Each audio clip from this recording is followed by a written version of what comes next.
आप देख रहे हैं एग्जाम स्टडी स्वागत चैनल। है आप सभी का एग्जाम स्टडी चैनल पे। इस चैनल के माध्यम से आप देख रहे हैं इसमें निःशुल्क एनसीईआरटी सीरीज जो हमारी चल रही है, जिसके अंतर्गत हम कक्षा 10 की जो विज्ञान की एनसीईआरटी है, जिसका हम चैप्टर 2 जिसमें कि अम्ल एवं क्षार के बारे में पढ़ रहे हैं, जिसका ये पार्ट 2 है। इस पार्ट को देखने से पहले आप इसकी पार्ट फर्स्ट को अवश्य देखिएगा, जिससे कि आपके अंडरस्टैंडिंग डेवलपमेंट होगी। यदि आप पार्ट फर्स्ट को नहीं देखेंगे और डायरेक्ट आप पार्ट सेकंड को देखेंगे, तो आपको इससे रिलेटेड आप इस पार्ट को देखोगे तो फर्स्ट पार्ट का जो हमने अभी इसमें इससे पहले वाले पार्ट में चर्चा की है, उसके बारे में आपको समझने में थोड़ी दिक्कत होगी। इसीलिए आप इसको देखने से पहले पार्ट फर्स्ट को अवश्य देखिएगा।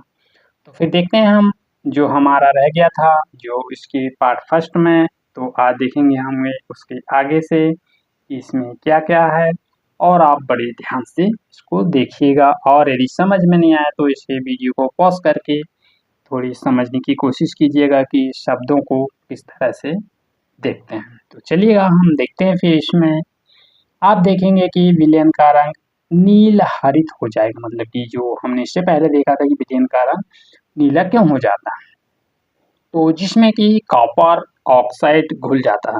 होने का कारण क्या है लाल का नील हरित होना? इसमें क्या घुल जाता है? कॉपर ऑक्साइड घुल जाता है। क्या घुल जाता है इसमें? Copper oxide.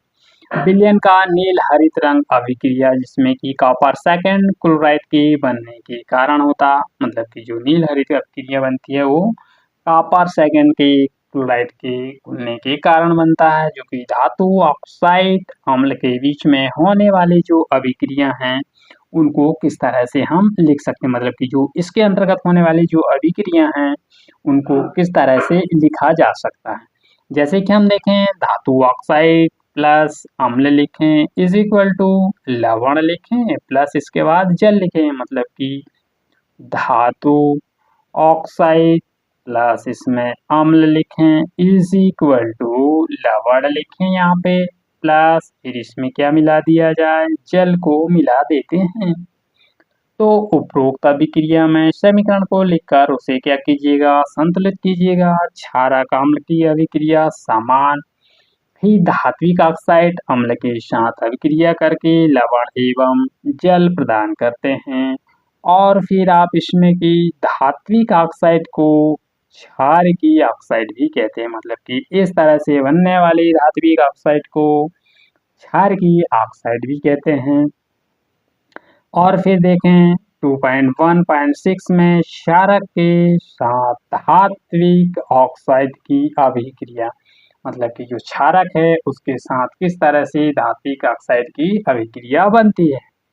तो क्रियाकलाप 2.5 में हम कार्बन डाइऑक्साइड और कैल्शियम ऑक्साइड जैसे कि चूने के पानी के बीच की हुई अभिक्रिया देखिए कैल्शियम ऑक्साइड को जो एक क्षारक जिसमें कि कार्बन डाइऑक्साइड की अभिक्रिया है करके लवण एवं जल का निर्माण करता है। कौन? जो इस प्रकार की कार्बन डाइऑक्साइड है उसकी अभिक्रिया के साथ करके किसका निर्माण करता है? जल का निर्माण, लवण एवं जल का निर्माण करता है।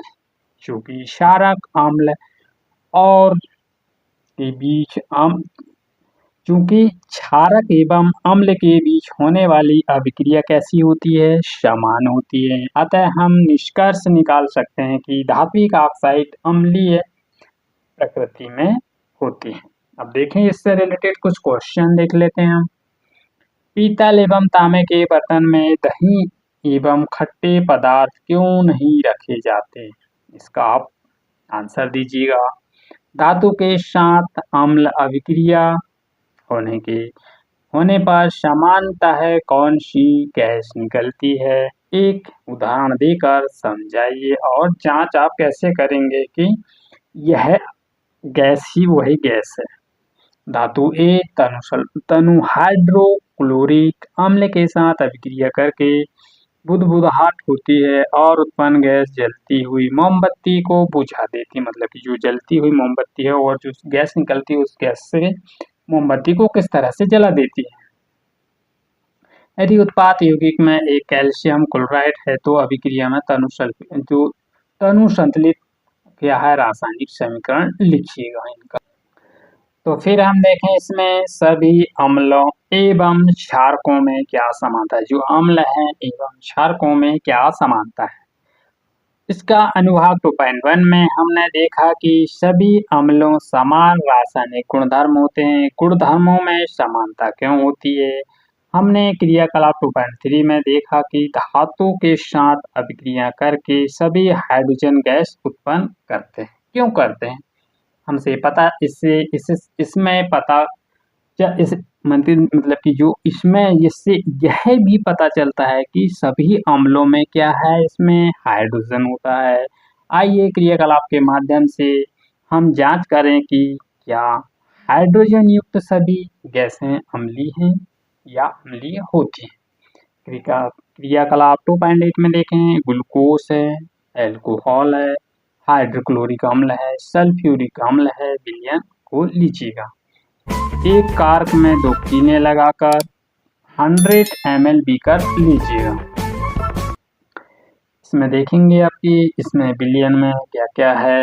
एक चित्र के अनुसार कीलों को 6 वोल्ट में एक बैटरी दीजिए, दोनों में टर्मिनल एक साथ दूसरे अम्ल को स्विच के माध्यम से जोड़ दीजिएगा। एक बीकर में तरु HCl डालकर जो विद्युत धारा यानी कि विद्युत धारा प्रवाहित कीजिएगा और इसी क्रिया को सल्फ्यूरिक अम्ल के साथ दोहराइए। क्योंकि आपने क्यों परीक्षण किया, इन परीक्षणों में को ग्लूकोज एल्कोहल के विलयनों के साथ अलग अलग को दोहराइएगा। आपने क्या इसका परीक्षण किया।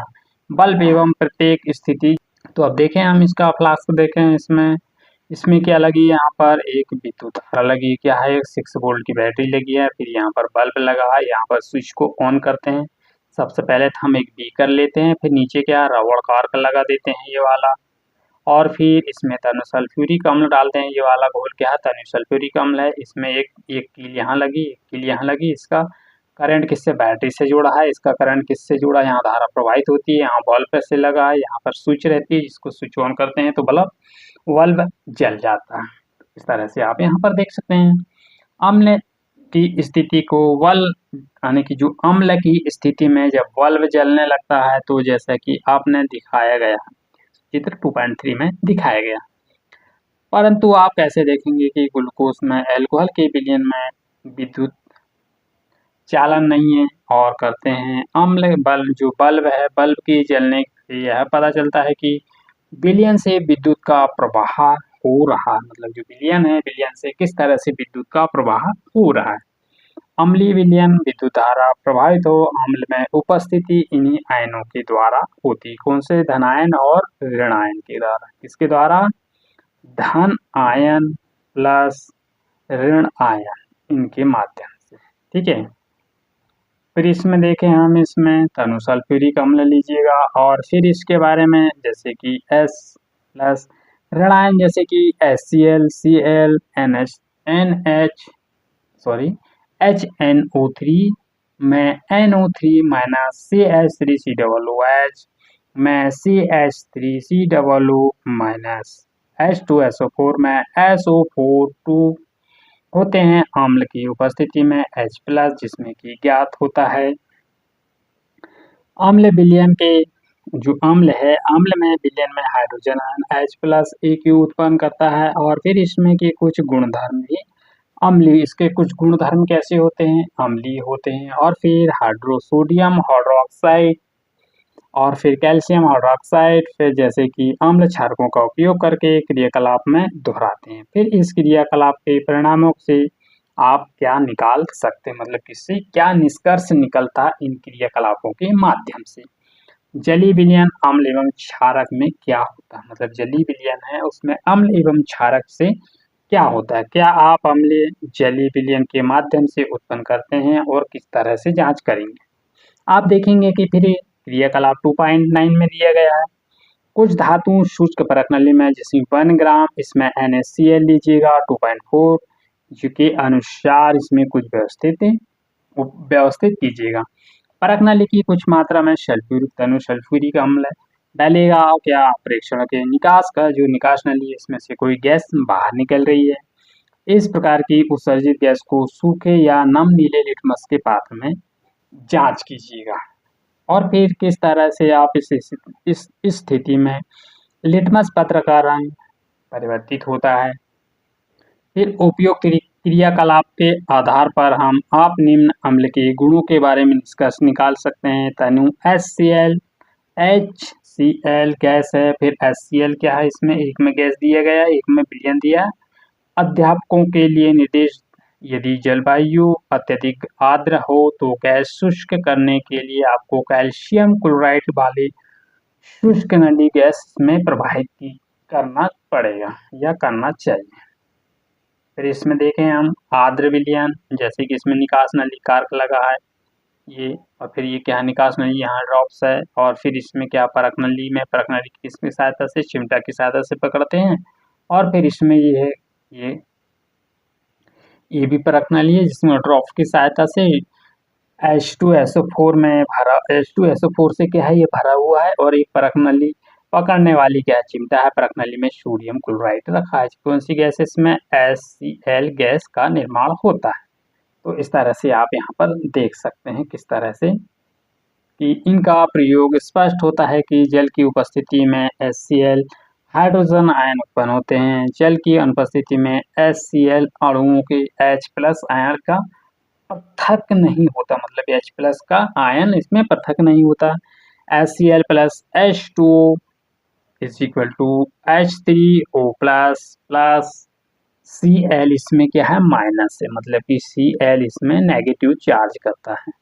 और हाइड्रोजन आयन के साथ अणुओं के कर्षण जल के अणुओं के साथ मिलकर रह सकते हैं, इसीलिए हाइड्रोजन आयन सदैव H+Aq हाइड्रोनियम आयन H3O+ को दर्शाता है। जैसे कि इसमें दिया H+ + H2 = H3O+ का चार्ज दर्शाता है।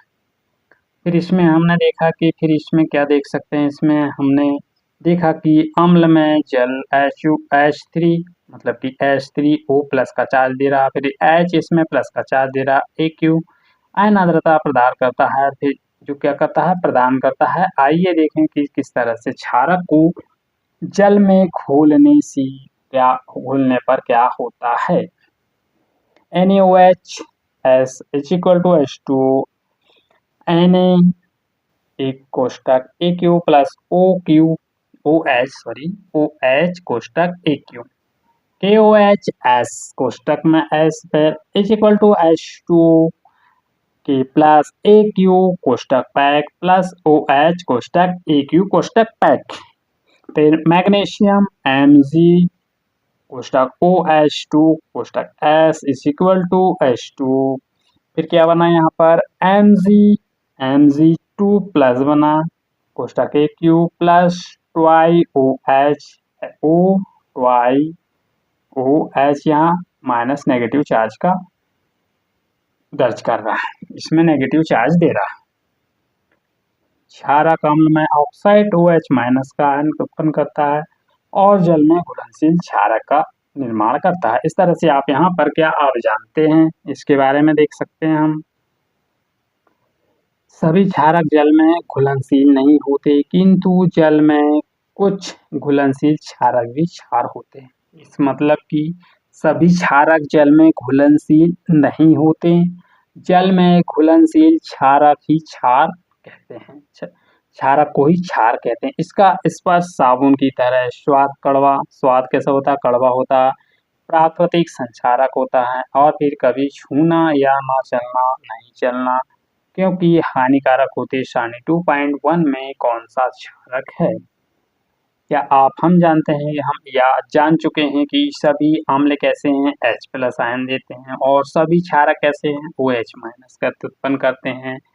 और फिर हम उदासीनीकरण अभिक्रिया जो निम्नलिखित रूप से व्यक्त कर सकते हैं।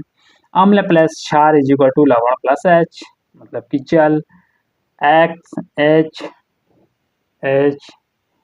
+ M, तो यहाँ क्या है, OH = MX + HOH। तो इस तरह से इनको आप यहाँ प्रदर्शित कर सकते हैं। तो इसमें क्या है, इसमें यहाँ पर देख सकते हैं फिर H प्लस है AQ कोष्टक प्लस OH AQ कोष्टक इज इक्वल टू H2O कोष्टक I। इसको इस तरह से आप यहाँ प्रदर्शित कर सकते हैं।